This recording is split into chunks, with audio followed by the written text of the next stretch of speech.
Voilà, ça c'est un des axes que nous allons poursuivre. Et puis, vous savez bien, nous essayons de relancer et de développer l'axe agricole, puisqu'il est bien évident que l'agroalimentaire, c'est un secteur économique indispensable et qui sera de plus en plus mis en avant dans la mesure où il faut nourrir des milliards d'hommes avec une économie agricole qui peut rencontrer quelquefois des difficultés avec l'environnement. Donc nous allons, dans la filière de ce que nous avons déjà fait, poursuivre nos actions et sur la mise en place des circuits courts. C'est l'idée bête et méchante, mangeons nos élans. Enfin, elle n'est pas bête et méchante, mais on revient au vieux principe.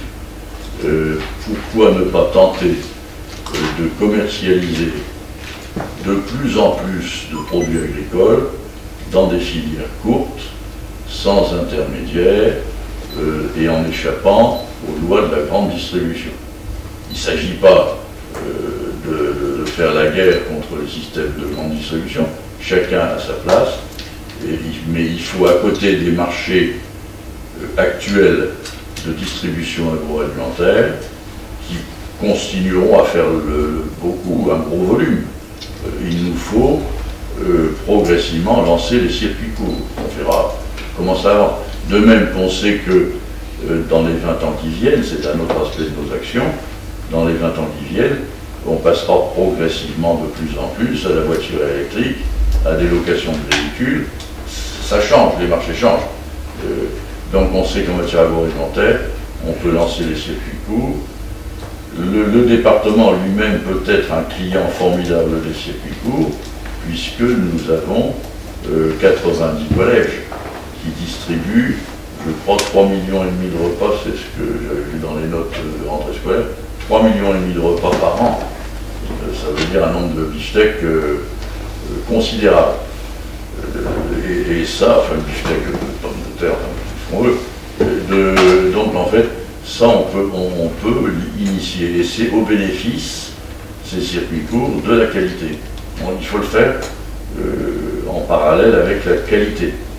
Ce qui fait que concrètement, par exemple, nous avons à la fois baissé les tarifs de 14% des tarifs des demi-pensions pour nos enfants dans les collèges, et nous avons augmenté le prix de l'assiette. Enfin, c'est ce qu'ils appellent ça comme ça, c'est-à-dire le prix qui est mis pour l'achat des aliments, quels qu'ils soient. Donc nous avons un prix d'assiette qui est un prix consolidé, qui permet donc d'acheter en direct, qui permettra d'acheter davantage et de plus en plus en direct des produits avec la diététique, etc. Tout ça est en pleine mise en place concrètement, et le ministère de l'Agriculture étudie les dérogations dont nous devrons disposer pour passer des marchés adaptés, les procédures de marché public adaptées à ces circuits courts. Donc on rentre on voudrait essayer de faire que l'économie agricole mosellane se renouvelle au bénéfice de la diététique et au bénéfice des agriculteurs. Voilà, donc c'est une direction dans laquelle nous allons. Direction aussi, on ne peut pas traiter toute l'économie évidemment, mais nous voudrions poursuivre l'installation de plateformes techniques. Vous savez, c'est les idées ISETEC dont nous avions déjà parlé. La première plateforme technique est à Saint-Avold, à Porcelette exactement, et fonctionne. Il faut le voir, hein, c'est un sacré truc. Cette plateforme technique a pour objet de familiariser à Saint-Avold les gens avec les méthodes modernes d'essai des pièces mécaniques, hein, disons. Il n'y en a qu'une en France. Et ça va permettre des progrès sensibles dans les industries qui fabriquent ces types de choses. C'est la mécanique, hein, qui va baisser les prix, de contrôle, donc donner de la compétitivité à nos entreprises. La deuxième plateforme est en cours de commande. On est en train d'acheter parce qu'il faut mettre en place les équipes. Elle sera à Yutz et portera, là sur les assemblages, je parle sous contrôle des économistes, mais elle travaillera sur le contrôle des assemblages intermatériaux. Je crois que c'est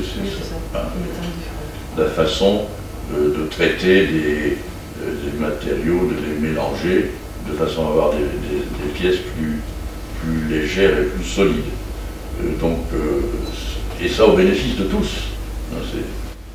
La troisième est en projet et nous voudrions continuer de façon à ce que ce rêve qu'on avait avec l'ISETEC devienne une réalité, c'est-à-dire qu'on ait les outils, tout à l'heure on parlait d'innovation, mais qu'on ait les outils sur place pour permettre à tous d'accéder aux plus hautes technologies. Pas seulement les grandes boîtes, qui elles peuvent le faire relativement facilement, sont obligés, sont des ingénieurs, mais dans les boîtes moyennes, où l'accès à la haute technologie dans toutes les disciplines doit être possible. Donc ce rêve qu'on avait un peu doit devenir une réalité, et nous avons créé le fonds, la dotation, la fondation, tout ça c'est du concret, c'est maintenant tout ça se met en place, la fondation financière qui permettra de cofinancer l'ensemble de ces plateformes. Alors c'est avec l'université, avec les écoles d'ingénieurs, avec les industriels, les entreprises, les conseils généraux, on a créé cette fondation qu'on a mis en place, signé les papiers, il y a 8 jours, à la Chambre de commerce. Donc désormais, on a un outil de financement sur ces choses. Vous voyez, pratiquement, on va continuer sur ces axes de développement de notre industrie locale, ou en mettant en place des outils susceptibles d'aider ceux qui viennent s'installer chez nous.